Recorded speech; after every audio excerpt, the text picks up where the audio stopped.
Welcome to the most listened to golf in the world, the Fairways of Life show, on air, online, and around the world, with the most candid interviews, unforgettable stories, taking you beyond the ropes. Here's your host, New York Times best-selling author, Matt Adams. Pleasure to welcome you into the Fairways of Life show. This morning, we're coming to you live from Clearwater. You know, and I'll tell you what I did this morning, which was kind of fun. Hopefully you guys can appreciate if you've had a chance to be at places as beautiful as this area. Where, oh, here you go. This is from this morning. This was me. You can see when I parked my truck, it was the only truck in the parking lot. It was just me and the birds on Clearwater Beach. That was Frenchie's, that famous restaurant behind us, and the water was gorgeous. That's the first glimpse of sun. That was when the sun just crept up over the horizon. Obviously, this is on the Gulf, so at night you can see the sun set here. I have an app, an exercise app, so I do these power walks, but if my heart rate goes below 120, I do a sprint, and that's what it was showing, like 150. This is funny. Everybody wants to get in the photo. Watch it.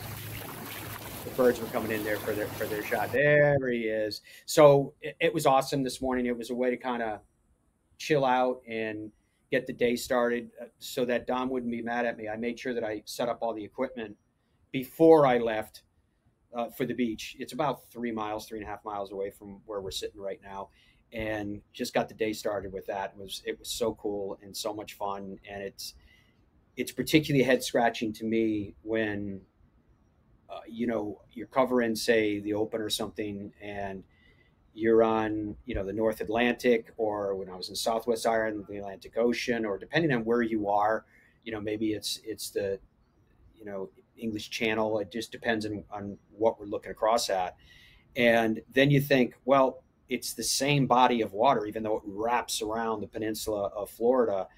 It's just incredible. The sea is incredible. The vastness of it is incredible. And it tends to give you perspective. Now, today, we are going to kind of continue down this road that we've been going for the last couple of weeks in earnest, where I've been talking to you guys a lot about these young players that we think are going to end up inheriting the game, if they haven't already, where they come out with such incredible skills and they have the fortitude to play the way they're capable of without being hindered by getting used to new places. Where do you pick up the rental car? Where am I staying? Does this golf course kind of fit my game and fit my eye? All those things you learn as a young player. But they're so incredibly talented that right out of the gate, they can go out and play extremely well, regardless of all of those other factors that we were just talking about. So we're going to continue down that road today, introduce you to another young player in the world of golf that we think is going to make an impact, and we think that impact is going to be made probably sooner than later. I mean, the epitome of what I'm talking about is probably Lottie Wood right now, where when she, as the number one ranked amateur in the world, won the Women's Irish Open, won it. And that was an incredible victory that she had. She, as a professional, won the Scottish Open, and she finished still as an amateur, one shot out of a playoff at the Avion Championship in France. So just incredible stuff. And, it harkens back to the greats of the game, at least when we're talking about the women's side of the game. I mean, it can take us right back to the likes of Nancy Lopez, in fairness, where she had her incredible breakthrough right out of the gate. And we really haven't seen, at least in a freshman campaign, we haven't seen anybody match what Nancy Lopez did back in the day, although we've been treated to great golf on the women's side of the game for decades. But right now, with Lottie Wood and with the new young players coming into the game, it makes you kind of, it's that same conversation I've been having now with you for a couple of weeks, where I'm saying, I think it's more than an itch. To me, it's starting to feel real that we're in a new golden age of golf, because golf at its highest tiers was so defined for the last couple of years by the noise outside the ropes. What's going to happen with the two respective tours, and the largest tours in the men's side. I'm talking about LIV and the PGA Tour. Are they going to come together, et cetera, et cetera? Well, a number of different things have started to take place with that. Bryson has asserted himself as a world class player, regardless of venue, regardless of time and place. Looks like he's going to be representing for sure the United States in the Ryder Cup team, as he should be. And the other players that a couple of years ago, when all of this started, that were still very prominent, still very much a part of the conversation, haven't been as much as of late. I mean, Joaquin Neiman's kind of asserted himself in the conversation consistently, etc. But the calling, the clamoring of it has not been as heavy and hasn't been as consistent as it once was. So as a result, I think what we're seeing from Scotty Scheffler is exceptional. What we saw from, I mean, the major campaign, at least on the men's side of the game through 2025, was exceptional, and it was really interesting to see. We just saw on the last major of the year in major tours at the AIG Women's Open this past weekend. It was a breakthrough for another player on the LPGA Tour, and their first one on the LPGA Tour was also a first major championship, and that in and of itself is exciting. Cam Young finally broke through, where, you know, you got these people where you feel like they're going to be a star, feel like they could be a star, but then Cam Young went out the last 3 years plus, and 3 seasons plus, and he finished second 7 times. And you start to wonder, as he did, can I close? Will I close? And he did this past weekend, and he did it emphatically. And yeah, I heard the same criticism of that final round, at least the final 2 rounds, as I heard about Scotty at the Open, which is, it's boring because they don't have that, you know, punch counter punch competition between top players. Get it and understand it. The only thing that I say is that when you look back in reflection, because I think sometimes it takes time to fully appreciate the impact of a win, especially one of that stature. And I look back, for example, at Tiger at the US Open in 2000. Think about it. Do you remember it? We look back on it now and say, it was one of the greatest major championship wins of all time, right? To do what he did, it was absolute Pebble Beach, absolutely out of this world. And then you go, okay. But at the time, the conclusion of what was going to happen was so foregone that you didn't think that it was all that exciting. But in retrospect, it's now one of the greatest of all time. That's what I'm talking about, in fairness.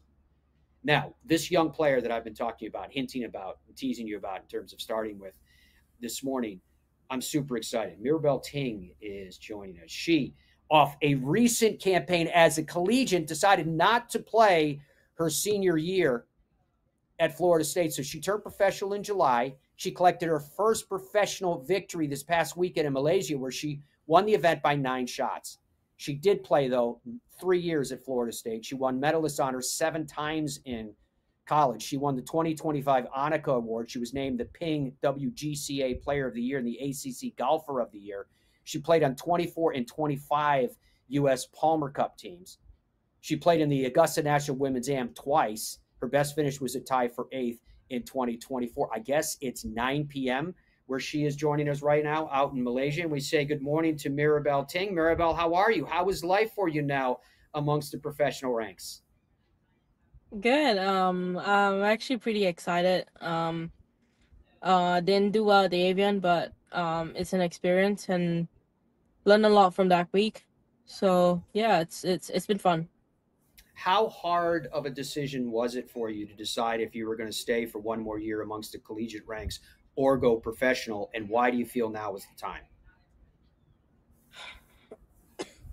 Um, Actually, me and my coach has actually have a chat with each other, and I actually did told her, and I said, like, if I do well in my spring season, like how it is in the fall, I would actually be looking forward to turn professional instead of staying another year.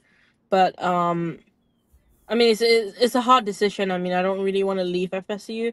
It's a good program. It's great, and teammates are great, and coaches are great. So didn't really want to leave, but I feel like, it's the best decision that I can make right now for myself, and I feel like it's the right choice. When you tee it up as a professional, And you've had your glimpses of it even when you were an amateur. But when you tee it up now, as they say, with card in hand and it matters, how does it change your mindset, or does it change your mindset? What's the feeling like for you? Um, right now it hasn't really kicked in. Um, I still feel like I'm an amateur out there. And I think it's just because everything is still new.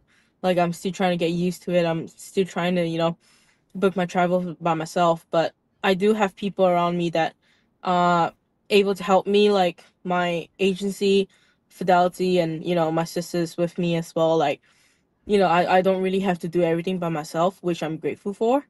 Mm-hmm. And, I feel like I have this kind of support, which is good. Like it's gonna help me a lot, so I don't really need to worry about traveling and what's next and this and that. I just need to just keep playing golf, and that's probably my job. I realize that I'm talking somewhat figuratively here, but when you're a professional, it also becomes a reality, a physical reality, and that is being Mhm. between the ropes. When you get between the ropes, Maribel, does your mind go to a different place? Is that your happy place? Is that where you can emotionally settle down and focus on the task at hand? Um, it's a little bit of a mix. I play golf because I love golf, and I want to be able to enjoy this game. And sometimes when it gets to a certain point where I need to actually dial in and start to focus on the aspects of golf. So I feel like I do really well in those two aspects of golf. But right now at this point it's just like trying to enjoy golf and trying to know myself a little bit better outside the professional world. As to knowing yourself better, I'm curious at this point, though, what you feel is your particular go to. What is your particular strength as a player? um I would definitely say my irons and putting. um those two has helped me throughout my season. Yeah, I've always struck the ball well myself, but I recently changed my coach to Chris, which is a Gino Titiku coach, in December, and we did a lot of changes throughout my putting, and I started making putts throughout the season, and that really fits the iron play and the putting play. Maribel, I can't let you go past this subject without asking the question because we're all always searching for the elusive secret with putting.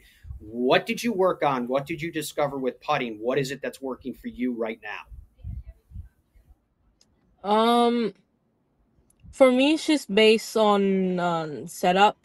For me, I don't really have a putting coach when I was young until um I went to see Chris, and it's a little bit of like a everything where he fixes my swing and have a look at my putting. So basically we changed from setup.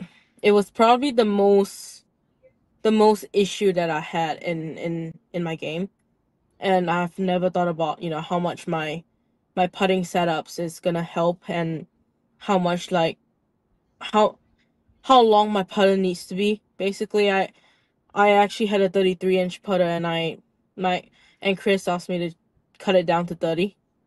Mm-hmm. So I have like a really short putter, and just like the grips, the weight, the setup, the ball position, my eyes above the ball, and everything like that. And then once that's good, and we will start on like start line practices and drills, and we will start after that. We will just start on like doing some um green reading drill, speed drill, tempo drill, and that's about it. So, how exciting is it for you to have been able to take something that may have been a challenging part of the game for you, and now you've described it as one of your strengths? That's a huge bridge to cross. And in particular, when we're talking about putting, it starts to become really significant.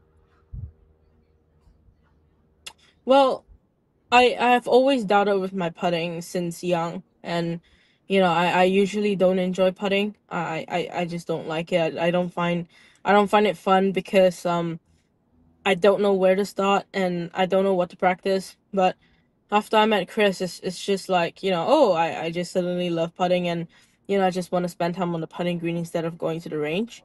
and Wow. um it was a lot of fun. I had a lot of fun putting nowadays, and I can spend countless of hours out there just putting. That's amazing. I'm still, my eyes are still like rolling back and forth going, I can't be, you're the first person I think I've ever met that has gone from the admission of, I don't really like putting. It's not fun to me. I don't want to be on the practice putting green, to now I've discovered that I do like putting and I'd rather do that over almost anything else. It's incredible and it's Mhm. exciting for all that lies in store. How excited are you Yeah. for all that lies in store, for everything that's ahead of you? I mean, I'm super excited to actually be able to, right now as a professional to be able to play. And, Mhm. it's always been a dream, and it's always been my dad and my grandfather's dream. Um, so I just want to keep that dream going for them, and obviously for me, and just be able to get out there and have fun and enjoy the game. You mentioned your dad, you mentioned your grandfather. You recently have been dealing with life itself, and we're sorry about some of the stuff that you've had to go through. How much has the game of golf been a safe harbor for you as you're dealing with the emotions of life? golf has golf has always been a safe place and a happy place for me. So no matter how much I am basically hurt or I'm emotionally sad, I will actually just step out on the golf course, and just try to remember why the reason that I play golf. What is the reason that I stopped playing golf, and why did I even start this game? So Do that you? kept me going a lot. And sorry. No, I'm just wondering if, to that point, philosophy like that, do you hear the words of your grandfather? Do you hear the words of your dad in your head in certain circumstances on the golf course? And can you share with those words of inspiration?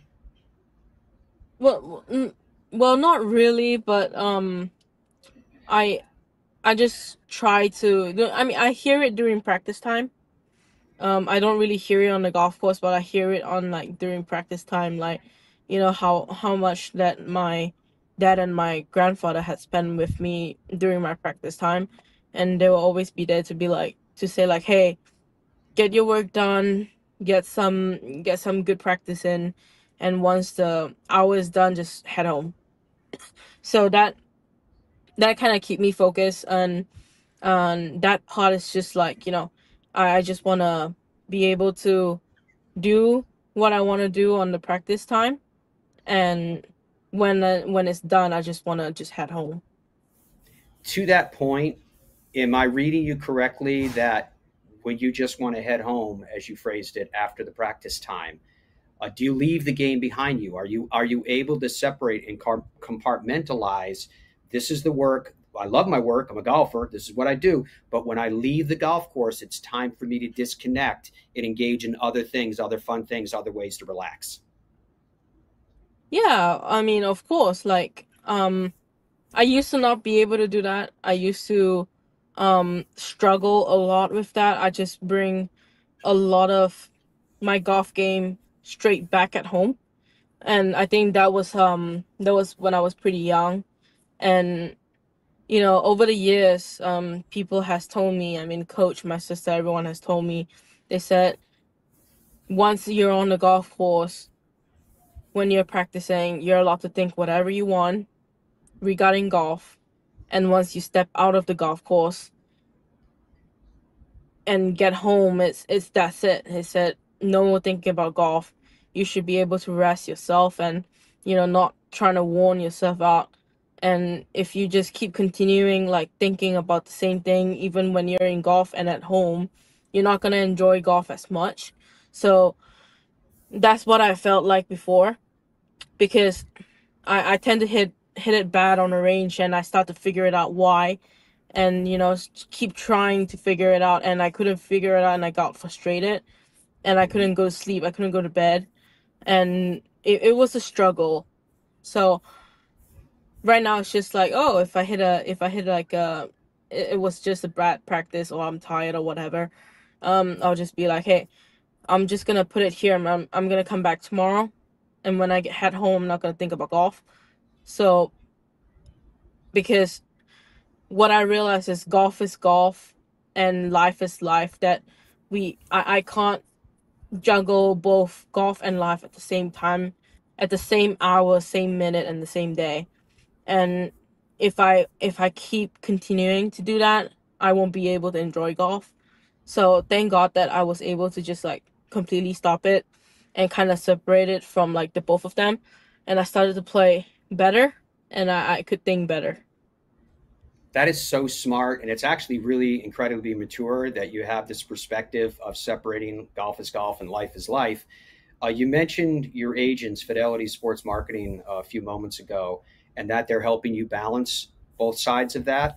And when we have Hmm. professionals on the show, Mirabel, we always like to ask them about their sponsors. And I realize it's very, very early in your professional career, but is there anyone that you'd like to mention at this point that you're associated with? I'm associated with Ping. Um, I mean, I have played their golf club since I was a freshman year, and yeah, I just quite like the product, and and especially just recently found the putter that I really like, and I've been switching a lot of putters, just trying to figure it out what type of putter I like and what type of you know um shaft of the bend that I like. It's kind of hard to find that and find the things that you like, and I just like finally found the putter that I really really like it, and it feels really good, and it performs well on the golf course. So I have putted well with that putter the entire season, and even right now I've been putting it good. So, and the irons are really good. I played the same iron for 2 years already, and I really like those irons. And now recently changed the G440 clubs.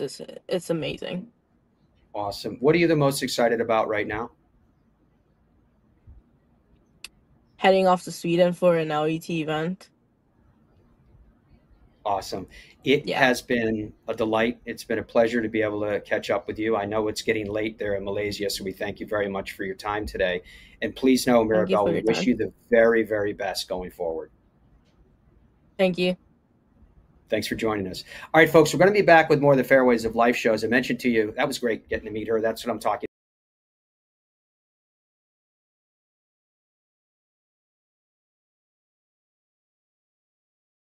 She's turned putting into something that she will actually describe as one of her favorite parts of the game. Think about that for a second. And it was just about setup, actually having someone look at it for the first time and going, yeah, if we change your setup here a little bit, tweak this right here, get a little bit of a shorter putter so it's a little more underneath you and flowing.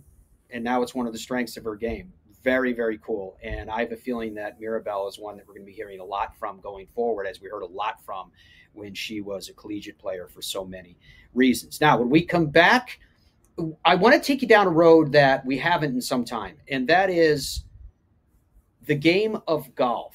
And when I throw it out there, like the status of the game, immediately 99% of people think I'm talking about the professional tours and where they're at. And oftentimes, the professional tours themselves speak in terms of for the game we did this, for the game we did that. But they represent, in fairness, a tiny percentage of what the game actually is. It's the game that all of you are involved in.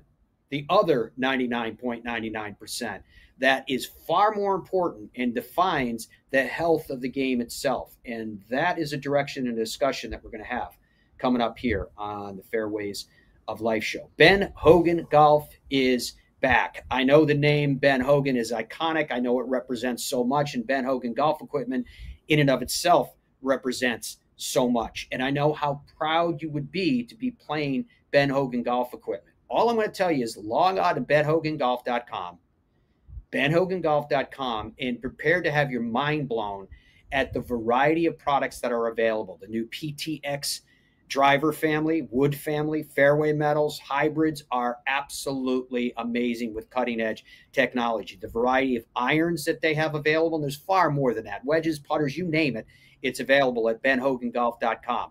Why not play like a legend? Stay with us, more coming up.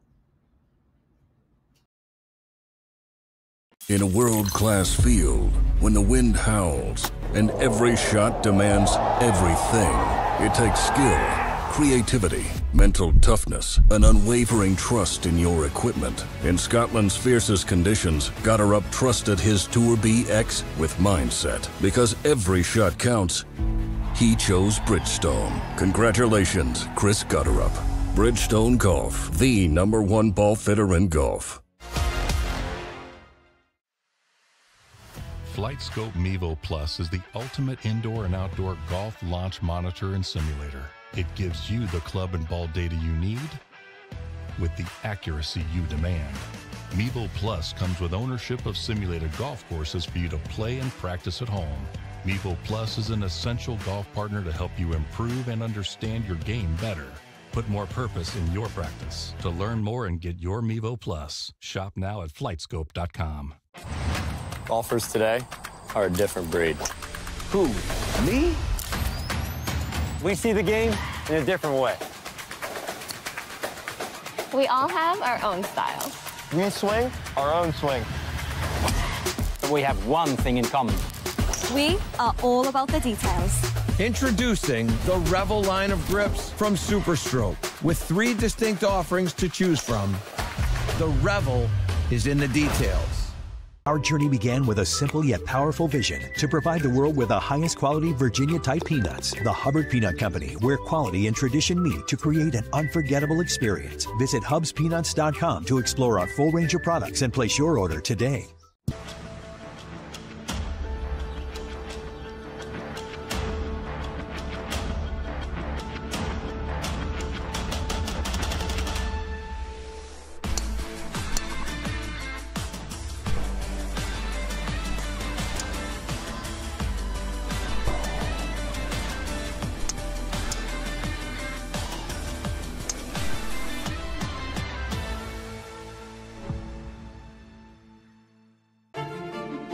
Middle-market businesses are facing unprecedented shifts, which demand tailored solutions and decisive action.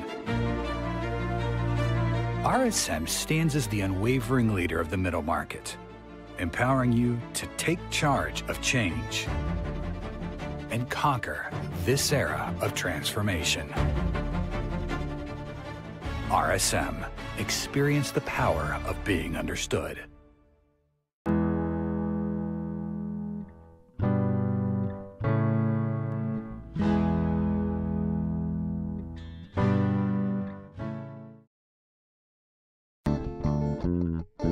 Welcome you back to the Fairways of Life show this Wednesday. Hope you guys are doing well, no matter where around the world you are catching us today. I want to get you up to speed on how, when, and where you can catch all of the golf coming up in the coming days, particularly with the start of the FedEx Cup playoffs. So let's take you down that road and give you some of those air times. Let me go over here to my other board. The FedEx St Jude will start Thursday from 2 p.m. Eastern time on Golf Channel. Friday will be the same time at 2 p.m. Eastern time. Saturday and on Sunday, it's split between Golf Channel and NBC. 1 p.m. start on Golf Channel and a 3 p.m. start on NBC. Sunday, the times are a little bit different.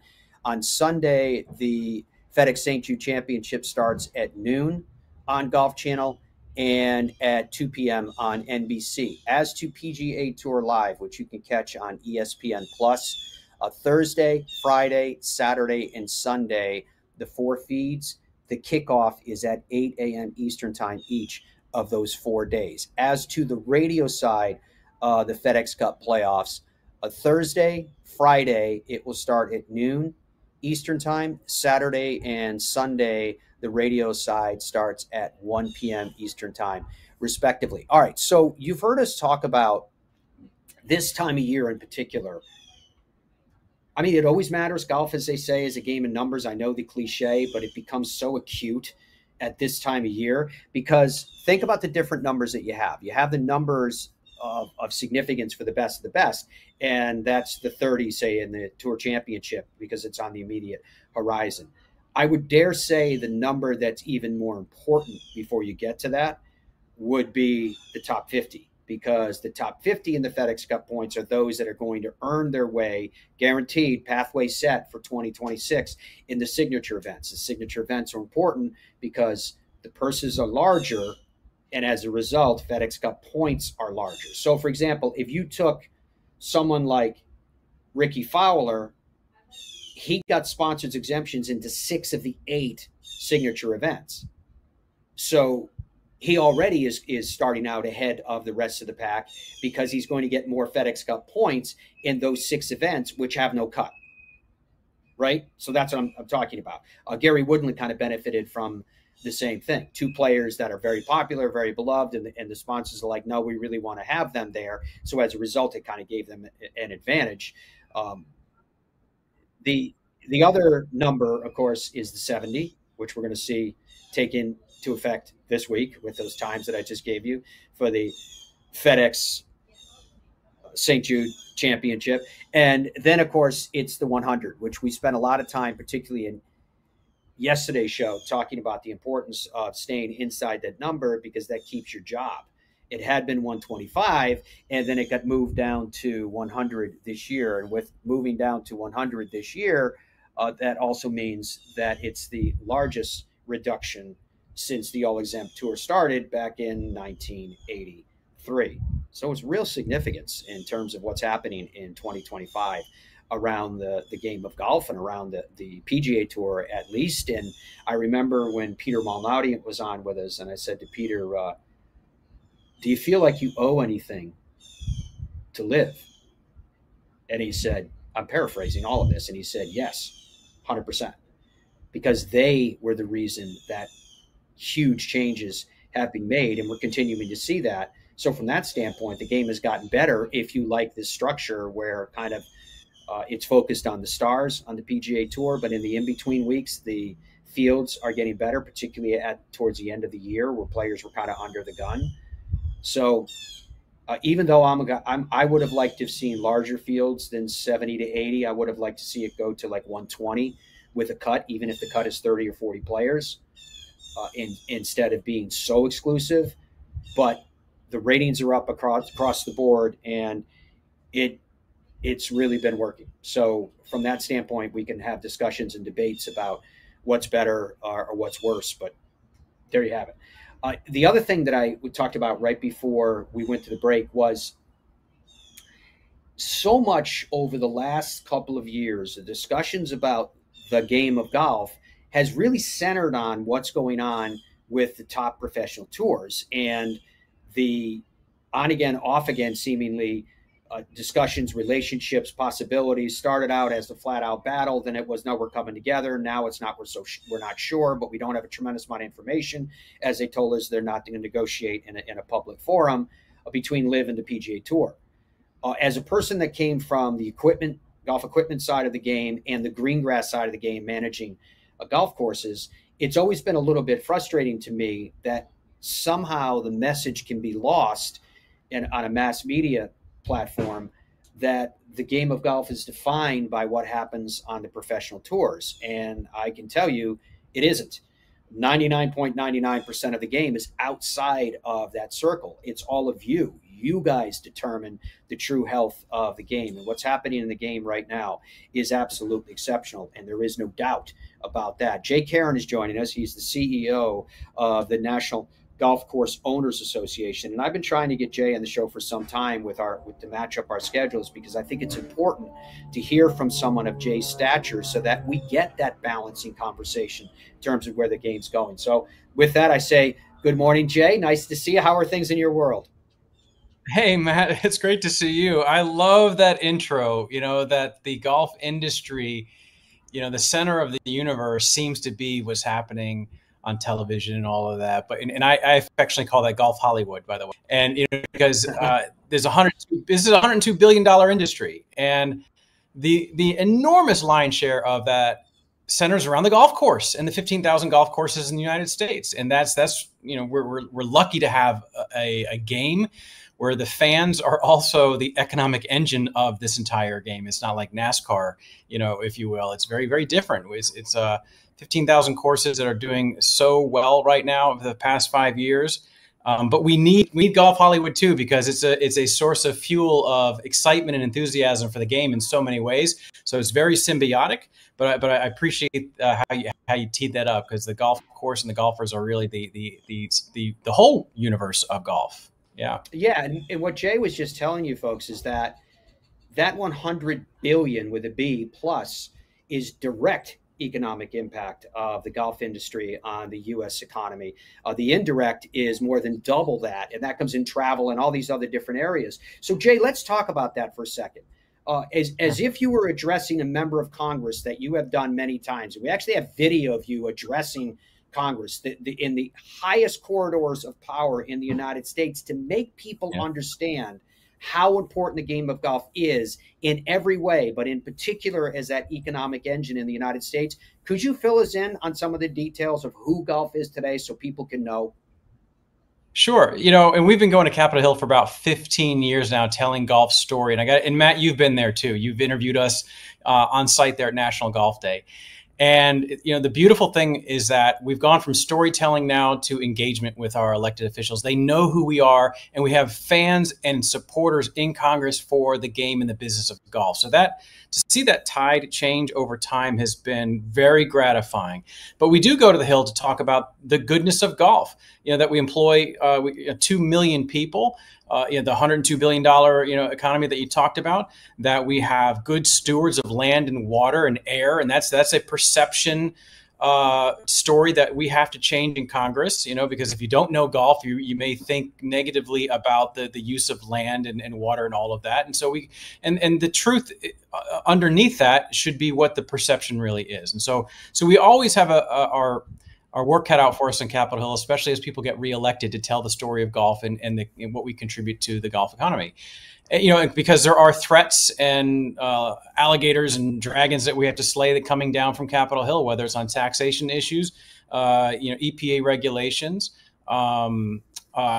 We've been on this thing called the SIN list in the tax code for 50 years, so that if disaster relief is available to businesses after a flood or a storm or, whatever it might be, golf is excluded from that based on language in the tax code. So we're still trying to change that in Washington. So the good news is, Matt, you've been with us, over the haul on this and changing. And golf is really seen in a very positive light. The last 5 years have had a lot to do with that. With COVID, and that golf was one of the few things that Americans could go outside and do and recreate and enjoy company. And we've been kind of benefiting from that ever since. And so golf is in a very healthy place, and we've got a great story to tell. Yeah. And there are, to your point, Jay, there are misconceptions about the game of golf that I'd love to touch on for a second. I mean, I love baseball. I took my wife and 2 sons to a game, and with tickets and with parking and with food, et cetera, it was a $500 day just to take the family out. Where does golf place in terms of recreational activities that you can engage in, and how does it compare, given the misconceptions that some people have of golf? Sure. The average green fee in America is still like around $40-something for a public golf course. And so you think of, 4.5 hours of time, or maybe 5 hours on the Saturday morning, depending upon where you're playing and how busy it is. What a way to spend time as a family. In the afternoon, the twilight hours, to get out there and play 9 holes with your family and to be able to bond in ways that sometimes are hard to do in movie theaters and even baseball games. You're paying attention to something. You might talk to each other a little bit, but you're paying attention to the game. Golf, you really are together. And the value of that time with friends and family is irreplaceable. I often say, Matt, that there's nothing in society like golf that connects people. You become strangers on the first tee, become fast friends by the 18th hole. And that's pretty special. So economically, yes, golf courses have really had to raise rates over the past 5 years. We were in a 15-year, I call industry recession, from really 2005 to 2020, where there was stagnation. Green fees were flat that entire time, essentially. So when everything else in America was going up in price, golf stayed flat, which means actually over that time, relatively speaking, it was cheaper than ever. And public golf courses especially could not, save capital to put into their irrigation systems, back into their clubhouses, to do any real investments in themselves was nearly impossible. So now, finally, we've got a good story, and golf course owners and operators are leaning forward into their businesses, taking the extra capital, putting it back in, improving the facilities, changing it, modernizing them. So many courses are putting in top tracer range facilities, which are fun as heck, to go out there and beat balls in this really cool environment with the shot tracing technology and food and beverage experiences. So they're modernizing the experience for consumers and not resting on their laurels, for sure. Jay, when you talk about these some 15,000 golf courses in the United States, people love to cheer for the little guy. In every community we go to, you hear people say, support the local business. This is small business America. This is literally the foundation of the U.S. economy. How do you define it when you're talking about those 15,000 plus golf courses? Where do they fall on that spectrum of small town American company versus the big companies that have multiple locations and courses under their wing? I mean, we're one of the most fragmented industries imaginable. 15,000 courses and probably 14,000 owner operators, and the largest in our space is smaller than the smallest businesses in some of those industries that you're talking about, right? The average golf course does probably between $1 and $2 million a year in revenue, average public golf course. But to what you're saying, Matt, about the kind of the local support, the local courses, what you're seeing, there's some interesting changes in supply over the past several years. The municipal sector is the only sector of supply that has grown over the last several years, according to the National Golf Foundation, our friends over there, by something like 6% over the last several years. And it's because either they've built a couple courses or they're acquiring other kinds of courses to add to the Parks and Recreation portfolio, right? So really local government is leaning in and saving golf courses from being developed and delivering a quality product to their local citizens. So there's a real renaissance happening in the municipal side. We're talking about small businesses. There are 3,000 small businesses in golf run by local government. They see the goodness in it, right? Interesting. And so, when you look at the mom and pop courses and the public golf courses that were built during the construction boom, we're now 30, 40 years out from that construction boom, and these were built in suburbia, close to population centers.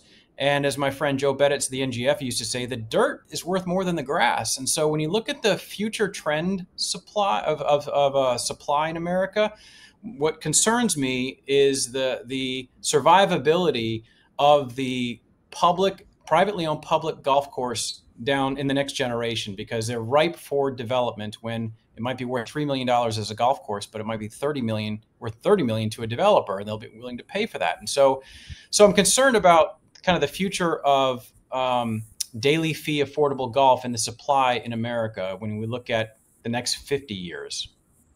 Why wouldn't we look at that, Jay, the same way as we would look at, say, a public park or playground and say, clearly that land is going to be worth a lot of money to a developer because of where it's located in the center of a town or just on the outskirts of a town? Why is it that golf is a higher target than an area such as that? Well, you've got 200 contiguous acres of land. Think about it. Where, if you were trying to build a corporate campus of some kind, or a hospital, or a new housing development, you want to be near a population center, where are you going to find large tracts of land? Golf courses are that oftentimes, and they may have the favorable zoning for redevelopment. And if that's the case, then it becomes pretty darn valuable. You got to look at all the courses that have been built the last couple of years, the private courses that have been built. The great courses are being built around America the past several years, but they're in the middle of nowhere, or at least they're way out in the country, right? Because that's the only place you can find 300 acres of land to build that playground, right? So, but interesting that you brought up baseball a few minutes ago, Matt, because, when we talk about the perceptions of the game and the industry, when you're in an airplane and you're kind of flying, you're at 1,000 or 2,000 feet and you're starting to come into a city to land, and you look outside and you see interesting stuff. If the average American saw baseball diamonds below them, 1,000, 2,000 feet below, they say, oh, look at that. That's Americana. That's healthy. Look at those ball fields. And then so many Americans will see a golf course. And if you're a golfer, you're like, right on, look at that golf course. Isn't that awesome? If you're not a golfer, you may say, is that the best use of land and water and so forth? So the of golf is very mixed. Until golf courses courses are seen from the air like that as wholesome, just like ball fields, we've got work to do in industry, because we know history. It's kind of one of those, if you know, you know. We know the goodness, the total goodness of that piece of property.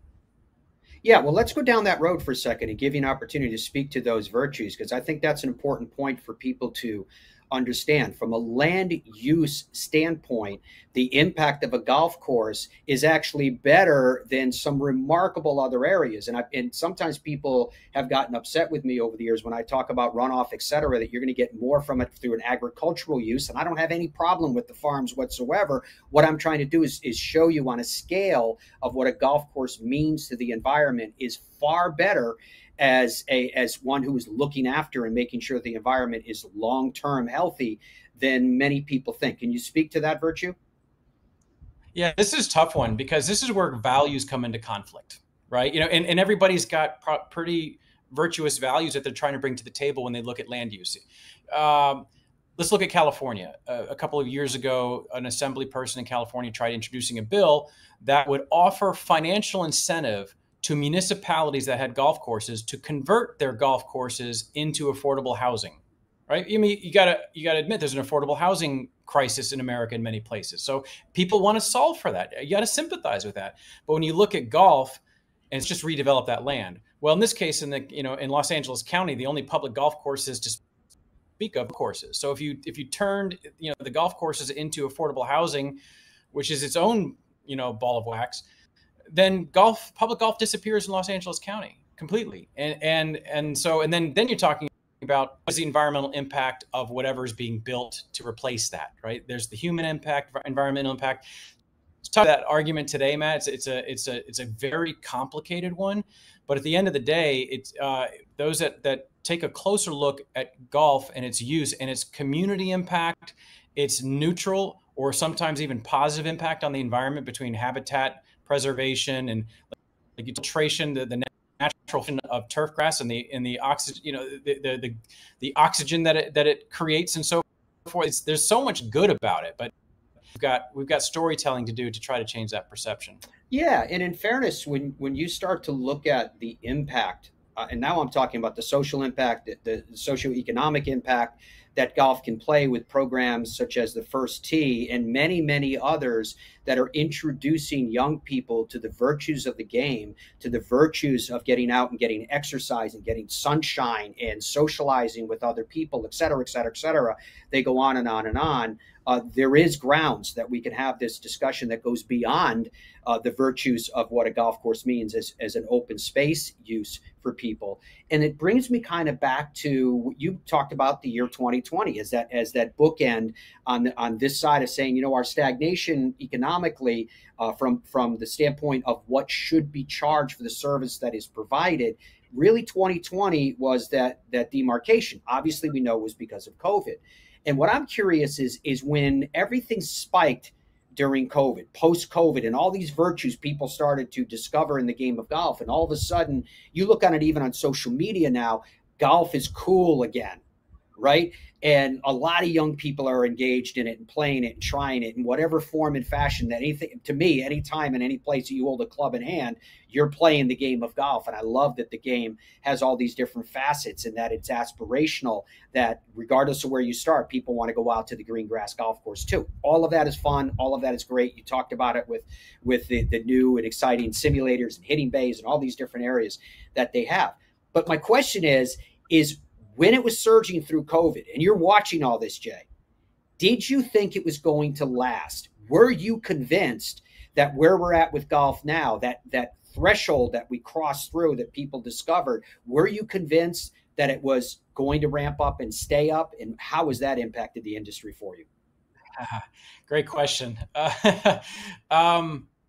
So I was in the trenches with the other association leaders trying to keep golf open when everything was indiscriminately shut down in America, right? So I felt this viscerally as we had to argue for golf's goodness at those times, 5 years ago now.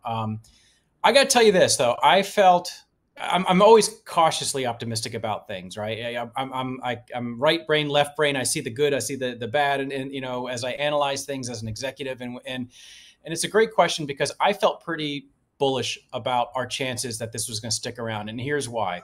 The last time we saw this kind of spike in interest in the game was the Tiger effect of the mid to late 90s, right? All of a sudden, millions of people are finding their way to the game because this really cool guy, and he's made it athletic, and he's making this, you know, more expansive and diverse. This is awesome for the game of golf. Let's go play. And the problem is that doesn't translate to playing very well. You know, like when I was a kid, I loved Pete Rose and Ricky Henderson. So I thought, let me get out there and try playing baseball as a kid. Well, my ability to play baseball in the diamond had nothing to do with my love for these baseball stars, right? So a lot of people left the game. But what COVID did is it brought people to the game for the very reasons, the same reasons they play the game for the rest of their lives. And that's why I thought there's something in the DNA of this change that's different. If these millions of people are coming to the game because they want to get outside, they want to be with their friends, they want to try their hand at this challenging, you know, game that they hear is so awesome, and have fun and recreate and all of these things. If that's why they're going, the chances of them sticking around once they discover that's actually what it is so much greater. So I was thinking the organic attrition would be so small, because we always have people leaving the game for reasons, but the attrition would be so much smaller than it was back in the late 90s because the reasons are different. So Matt, yeah, I had a feeling, and I was optimistic that this was going to have some lasting effect. Awesome stuff. I absolutely love it. I do want to ask you too about, I don't know how many people are actually engaged in considering this, but changing our clocks in spring and fall, and maybe it's because of my bias as a golf guy, drives me insane. Where do you guys stand on that? And do you have a position, and are you working in any way to try to address that? Yeah.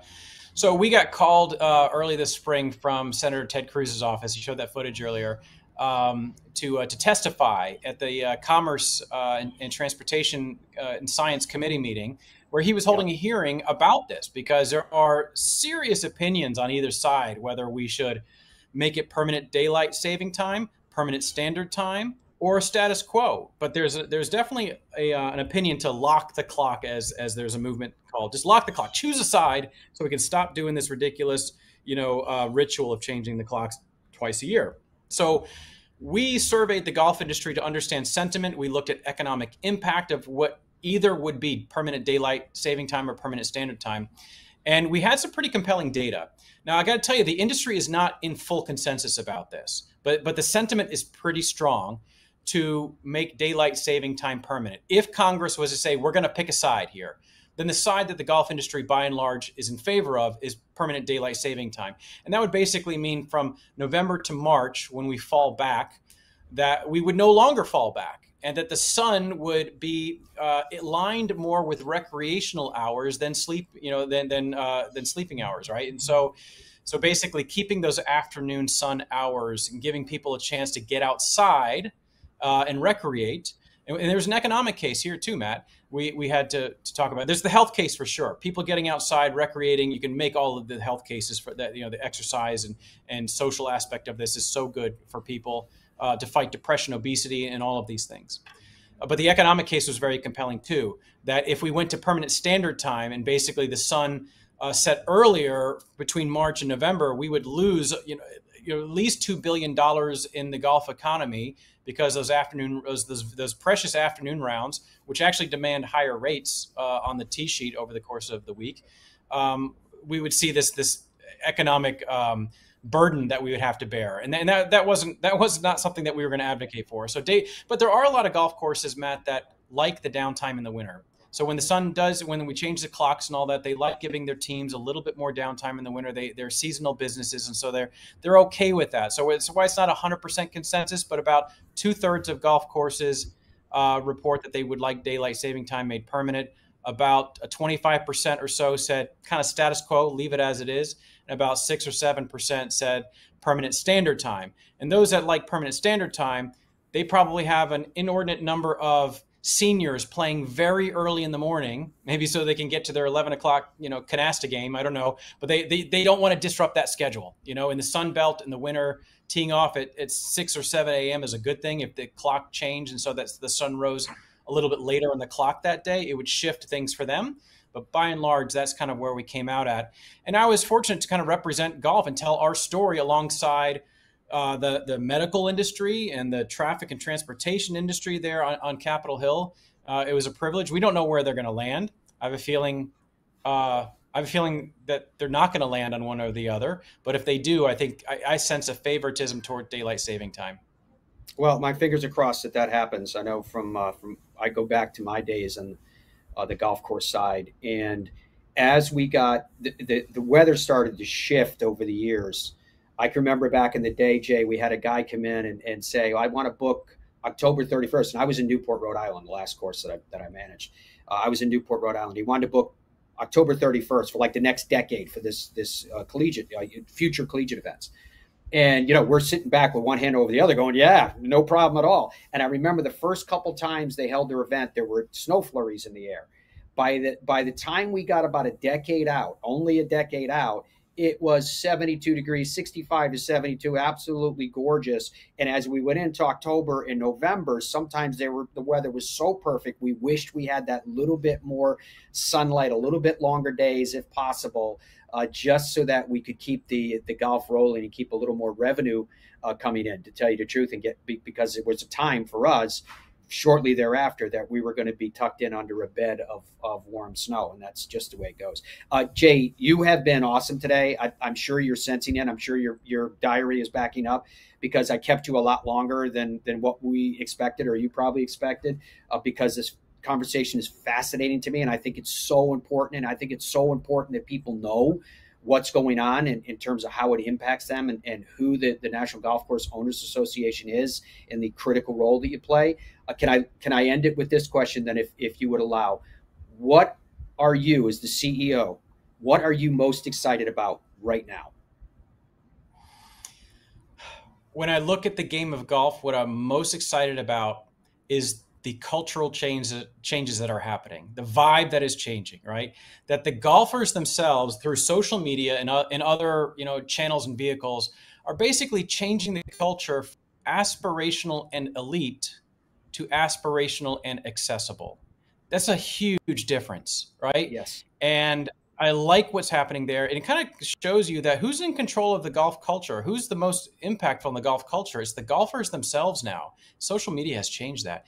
So I'm excited that we have this fuel and this energy and this interest in the game, that millions of people are out there hitting balls in simulators and Top Tracer range, and we have what every sport would dream of. These golf adjacent and golf, exciting pieces of technology happening, and these experiences. The question is, for me, and this is the challenge, so I'm excited, but I'm also like, what work has to be done here, is what's the connective tissue between all of these things and the green grass golf course? Are golf course owners and operators going to embrace the culture of fun and change and, whatever is happening out there? Are they going to embrace it, or are they going to keep it at bay? Are they going to bring in that technology that people are enjoying off course? Are they going to bring it to the course, the gamified ranges, the simulators, all of that? That's the question for my members. And we are encouraging them to be bullish about this as well, to kind of bet on this kind of new vibe, new experience. So that excites me a lot. Yeah. Open hearts, open minds, consuming the game in the way that people want to. I love everything that you said. I'm happy to have had you on today, Jay. I really appreciate, as I mentioned, the massive amount of time that you've given us. Love what you guys are doing in the industry, because it's a really, really important message and role that you're playing. And I love that we had this opportunity to kind of share it. Anytime you want to talk shop about this industry, Matt, I'd love to do it. I love talking shop. Jay, thanks so much. We'll talk to you. Take care. Yep. All right. So I was going to go off the air today, but we're not going to. When we come back, let's dive into, I know Dom's been working on some stuff from the Ryder Cup, and he's begging me to talk about where we stand right now, because that's right around the corner. And why not? It literally, ready for this? Hope this doesn't come as a severe shock. It's next month. More coming up right after this.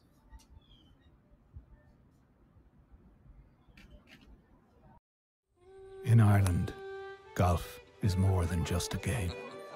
Come and experience our world-famous links courses and our world-famous Parkland courses, all set alongside world-famous scenery. and visit our world-famous historic sites. And while you're here, enjoy our world-famous hospitality. Fill your heart with Ireland at ireland.com/golf. Ben Hogan Golf Equipment is back. Established in 1953, we serve golfers who demand excellence of their equipment. Designed by the game's best engineers, forged in the world's best foundries, and built to order in the USA. Don't settle for off-the-rack disappointment. Elevate your game with custom clubs at direct-to-consumer pricing. Exclusively at benhogangolf.com. That's benhogangolf.com.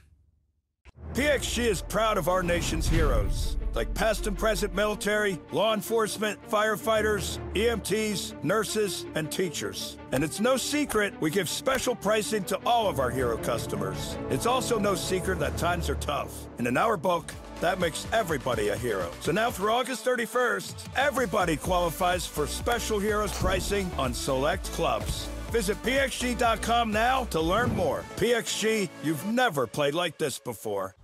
Sure, this is golf, but so is this, and this, and this is definitely golf, and so is this. Hey, that's not golf. Oh wait, yeah it is. And no matter what your golf is, you're gonna need a store. No, a superstore. A place to get fit for a new club and walk out with it the same day. A place to find the perfect fit. A place to do whatever this is. Because this is golf, and this is golf's superstore.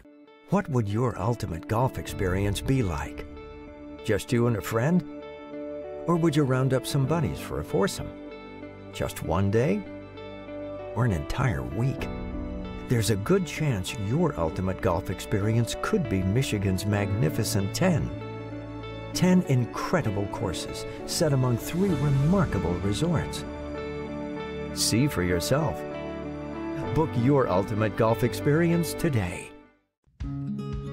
Hey, I'm golf broadcaster Matt Adams. You know, Hub's Peanuts has been cooking up the top 1% of peanuts for over 70 years. And these aren't your average nut. These are super extra large Virginia peanuts cooked in the USA. Family-owned Hub's Peanuts have more protein than any other nuts. So whether it's a boost on the course or a special gift, the variety of flavors guarantees Hub's Peanuts is just what you need. Family-owned, nutritious, delicious, and sustainable. Hub's Peanuts, it's just right. HubsPeanuts.com. When you choose Newton shafts, you're choosing more than a product.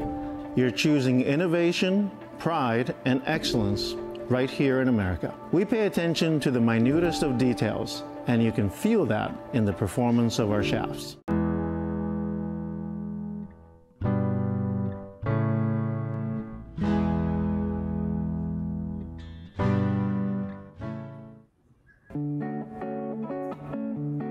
Okay. We're back. I am very happy about this. I'm super excited, Matt. So, my favorite thing to do, outside of talking's probably number one. My second favorite thing to do is speculate about golf. I just love doing that. I would have put that at third. And with the Ryder Cup on our doorstep, I made some graphics for the people, but also for you. And I'm very excited about this because all right, go ahead. I think that when you're looking ahead at the Ryder Cup and you're trying to figure out who should and shouldn't be a captain's pick, I think that when you look at everybody on a list and you take away all the numbers and you take away all the names, I think things stand out. Okay. And I think when the dust settles, you look at yourself and you go, oh, I think it should be these two. And all right, you brought us in now. Yeah, that's okay. Good introduction. Let's get to these graphics that you're bragging about. You're all excited about it. All right, so here's what I did. Show me the first one. We've got 3 or 4 layers of this. So I've got players this is like your game show. Yes. So I have 9 players for you, Matt, and for the people to look at here. 9 different players. You don't know who they are. You have no idea where they are in the standings. I mixed them up, and this is what I did. For 2025, how many top 10s did they have? How many wins did they have? What was their scoring average? And the next line you see is what was their strongest strokes gained category. So in other words, when you're looking at that list, what is this player's strength? What's their best strength? And then underneath that, for each player, I've got their experience. Have they played in a Ryder Cup? Have they played in a President's Cup? Do they have any major championships? And how many times have they won on the PGA Tour? So there is players A, B, and 3 right there, Matt. That's our first 3 people. And if you're watching on YouTube especially, please comment. When you're looking at player A, B, and C, just write in right away. You're looking at this group. Who's the person from this group that you're most excited about? And why? You know what? Is that something you've put out there for the people to weigh in on? Well, the question I have for the day is a little different. Okay. But I'm just saying, in general, what I want you to do is pick a person from each category. Who's the person you want in each category? And then we're going to put those 3 up against each other. You're going to pick so you want people to pick someone from this page? I have groups of 3. This is not complicated. What am I explaining the game show here? I'm trying to talk. That's what I'm trying to figure out. I know talking's number 1 for me, but player A, B, and C, okay? Yeah. I'm going to show you 3 groups of 3. So 9 players, unidentified. Got it. I want everybody, including you, to pick a player from each group. So here's group 1, 3 players. Look at all the stuff I got there, and then you tell me, Matt, who are you most intrigued by on this group? Well, let me just say one thing. I know you've been working hard on this thing, and I suspect you didn't hear a word any of our guests said today, but I will. There's one category that you didn't put in here, and that is. I don't care about that. Go off what I'm doing, please. I'm not going to do more research. I've been doing this for a long time. Just pick a player. I was just going to say I'd like to know what their last 5 events have been, because I think when you're talking about I don't care about that. I care about that graphic. Does it? See, this is annoying. Hold on a second. This is irritating. If you're saying that recent form is all that matters, then what the hell do we care about all those graphics? What does it matter? Well, that manner of speaking, Dom, is called transference. I never said it's all that matters, but it's an important consideration. Of those 3 players that you had up there, the player A has a win this year. Player A has 5 top 10s. Player A has a better scoring average than the player C, who has similar credentials to this point. And player A is 4th in strokes gained tee to green. Player C is 59th. Now, I'm not sure how you chose the attributes of what they're doing between them. And then player A also has 8 PGA Tour wins.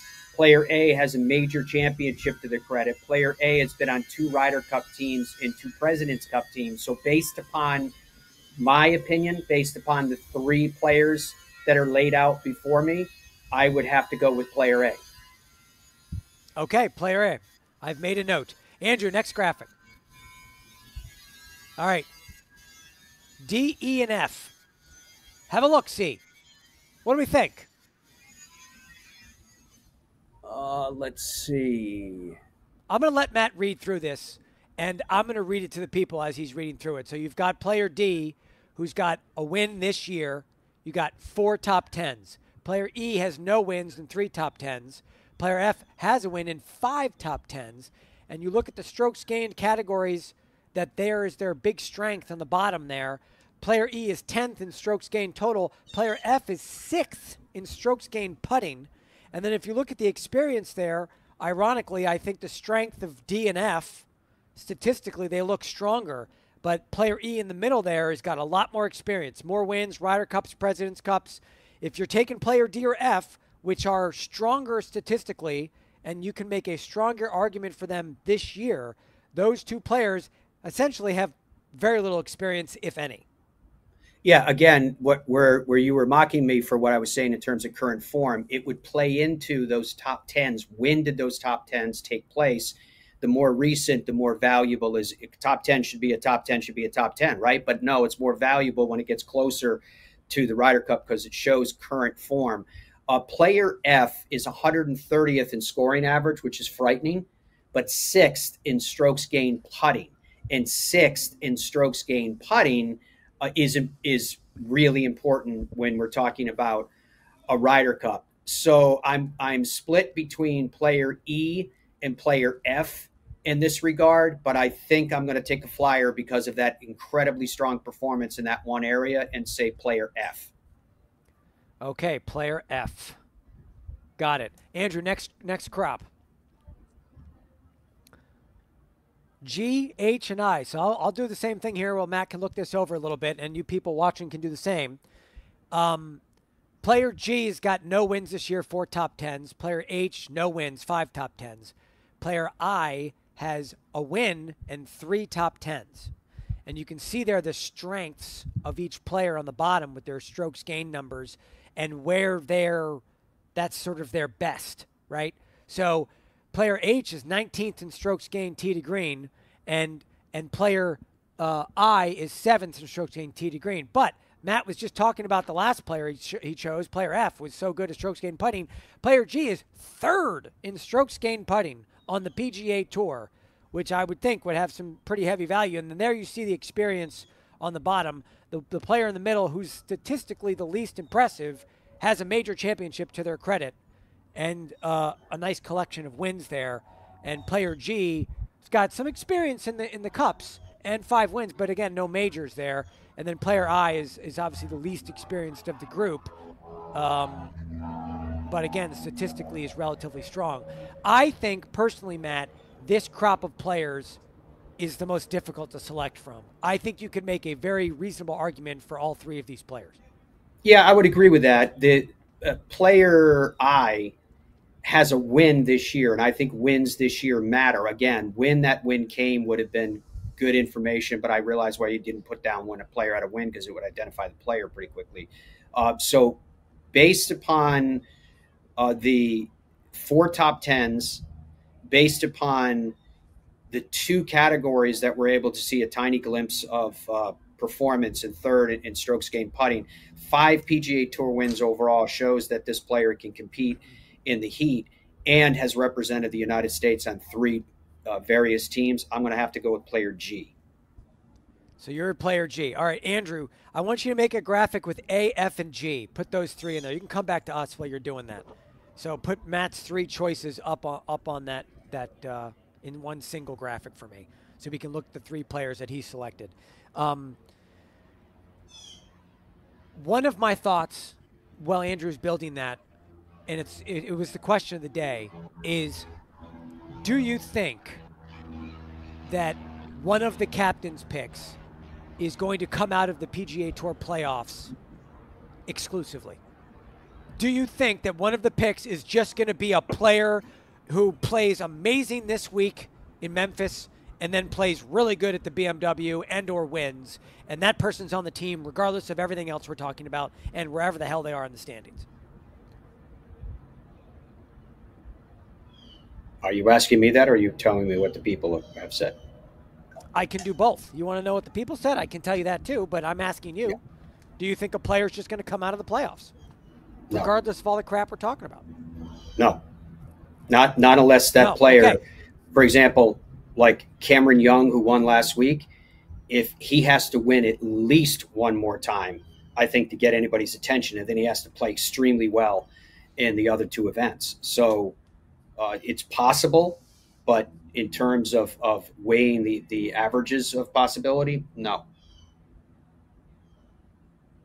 Okay. The people say yes. 72% of them say yes, which has something to do with the hey, recent form matters a lot type situation.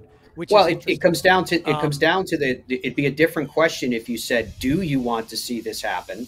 Because I think recent form is critically important. I think we tend as a team, I think the U.S. team has tended to ignore it, most recently with Keegan Bradley as an example. And there's been many examples, Billy Horschel over the et cetera, et cetera. There's been a lot of examples of it where it happens right before our eyes and we go, no, we kind of have our position set and we've kind of got this old boys club type of mentality where we like to put players together because they like each other, and it just hasn't worked. So I would like different question to say, would you like to see this happen? But the question wasn't that. The question was, will this take place? And the odds are against it. Okay. Andrew, I put that in there. These are the 3 picks, if you will, that now hold on. Before you load in who those players are, I made, if I'm being honest, I made a bit of a leap here. I assumed that 7, 8, and 9 in the current Ryder Cup standings will be on the team. And those 3 players currently are Justin Thomas, Colin Morikawa, and Ben Griffin. I did not put them in these 9 players. I assume they will make the team. I stick by that. I do think they're all locks for the team. So I am talking about, this is where I stand. I believe there really are only 3 captain's picks. I think those 3 players I just mentioned are a lock. So I think these 3 players that you picked, Matt, from a crop of 9 are like, that we're only going to have 3 picks. So what I think is going to be interesting here, Matt, before we reveal these players' names, is their spot in the standings and how the standings, I think, are strange because they don't necessarily meet the expectations when you do what we're doing. When you're looking at all the variables and you think this is going to be the person, this is the best fit, they're not where they are. They're not where you think they are on the standings. So, Andrew, why don't you go ahead and reveal now those 3 players and well, who hold they on are. one second. Before you reveal it, Oh, let it's me too just... late. Yeah, it was too late. I thought Keegan Bradley was... I wanted to have a chance to kind of run Keegan through Bradley, this, Cam Young, and Sam Burns. Now, for the record, interestingly, Cameron Young and Sam Burns are number 15 and number 16 in the current Ryder Cup standings.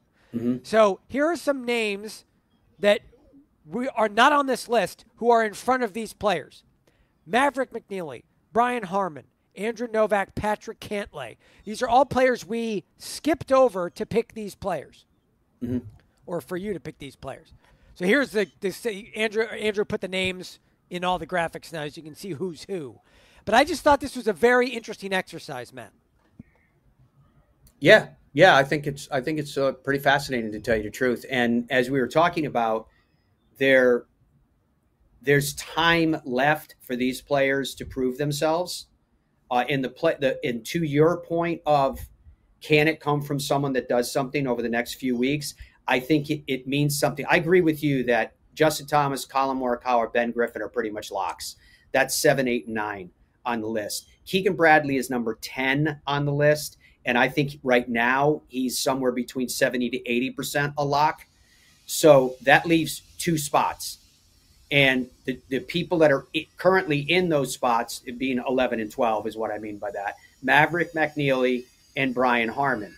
I think if both of those show a real serious performance in these next couple of weeks, I'm talking about at least top 5s, probably a win, then I think they're going to secure themselves. I think Andrew Novak, who's 13th, would have to go win and another top 3. Patrick Cantlay, there's going to be a tremendous amount of pressure to pick Patrick Cantlay. Just full stop. There's going to be pressure to pick Patrick Cantlay because he's best friends with Xander, et cetera, et cetera. Don't be surprised if Patrick didn't work his way in there. Cameron Young spoke in his sound about kind of being on the Ryder Cup radar. I think he has work to do. Sam Burns, who is 16th, has Ryder Cup experience. He's great in putting, but his performance has been kind of in a flash so far this year. So I think we have to see from Sam Burns. Can you put up the last of the 3 graphics, player I? Put that up. Chris Gotterup is very interesting because you were leaning heavily on how have they been playing recently. Yeah. And his scoring average is 4th over the duration of the season. So he's been consistently excellent. But all of a sudden at the tail end of the season, he's got a win, and he's piling up top 10s literally in the last 2 months. He does. So but Dom, I think he's an interesting case study. But he's too far back. There's too much traffic in front of him. He's 20th on the points. That means that for the majority of the year, he hasn't been consistent enough. Did he find something? Prove it over the next few weeks. And again, it's got to be like a win and, top 3 finishes, top 2 finishes, or 2 wins. That goes back to your question you asked people today. Will it come from this group? It's unlikely, but it is different question. Do you think it's possible? Is it something that you want to see? Chris Gotterup is a great choice since the Scottish Open, which he wins in a co-sanctioned event. Everybody would love to see him make the team, but he's had an opportunity to get himself higher in the points and hasn't because he's lacked consistency. But he does have the other half of the formula, which is current form. He's got to show current form in the couple events that he has left. There's not a lot of time left to prove oneself. But is there anything else you needed to go over today? Yeah, I just had one final comment that I thought was interesting based on the graphics that we put together. Remember the strength, that category that I put their strength, what was their best strength? I find it interesting that of the 9 possible players, none of them are great, if you will, at driving or ball striking. That is not a strength of any of the 9 players. And that kind of concerns me a little bit. You got a couple guys in there that are fantastic putters. But all those players' driving numbers are their strokes gained approach numbers are They're just But Dom, what you have to do with that is you have to look at the rest of your team. Scotty Scheffler, Xander Schauffele, JJ Spahn, Russell Henley, Bryson DeChambeau, Harris English. Again, if you got these guys grandfathered in, Justin Thomas, Colin Morikawa, Ben Griffin, and you have to look at them in terms of their ball striking ability and look at the other guys and go, well, what are their attributes? Some of them are putting, some of them are length. You're going to because it's a US Ryder Cup, we expect that the rough is going to be cut down and the driving areas are going to be widened out. So there can be a balance to that. That's part of all the things that they are going to do in terms of the strategy. All right, folks, we got to run. Dom, good job to you and Andrew with all of that. It is fascinating stuff. We're going to say goodbye on this Wednesday morning. Thank you from wherever you're watching the program for your time today. Looking forward to being with you next. Until then, be well. Goodbye for now.